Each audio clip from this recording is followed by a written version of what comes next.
دربار میں ایک دن بادشاہ کے سامنے ایک ایسے شخص کو لایا گیا جس سے لوگوں کو یہ شکایت تھی کہ یہ ایسا منحوس ہے کہ جو بھی صبح سویرے اس کی شکل دیکھ لے اس کے ساتھ کوئی نہ کوئی مسئلہ ضرور ہوتا ہے۔ تو بادشاہ سلامت آپ اسے ملک سے نکال دیں۔ بادشاہ نے کہا کوئی بھی فیصلہ کرنے سے پہلے میں خود تجربہ کروں گا۔ تو اب حکم کے مطابق اگلے دن جب بادشاہ نے کمرے کا دروازہ کھولا تو بالکل سامنے وہی آدمی کھڑا تھا۔ بادشاہ اس کو دیکھ کر واپس پلٹا اور دربار میں جانے کے لیے تیار ہو کر جیسے ہی جوتے میں پاؤں ڈالا اسے اندر بیٹھے بچھو نے ڈنک مار دیا۔ بادشاہ کی چیخ سن کر خدمتگار اور وزراء بھاگ کر بادشاہ کے پاس پہنچے۔ شاہی طبیب بھی آ گئے۔ یوں بادشاہ بچ تو گیا مگر اسے خاصی تکلیف سے گزرنا پڑا۔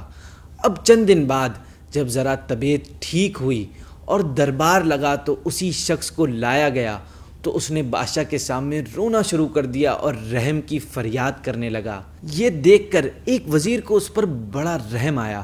اس نے بادشاہ سے بولنے کی اجازت لی اور کہنے لگا بادشاہ سلامت، آپ نے صبح صبح اس کی صورت دیکھی تو آپ کو بچھو نے کاٹ لیا، اس لیے یہ منحوس ہوا، لیکن معاف کیجیے گا کہ اس نے بھی صبح سویرے آپ کا چہرہ دیکھا تھا، جس کے بعد سے یہ اب تک قید میں تھا اور اب شاید اسے ملک چھوڑنے کی سزا دے دی جائے۔ تو آپ بھی ذرا دل سے سوچئے کہ بادشاہ سلامت کہ واقعی منحوس کون ہوا۔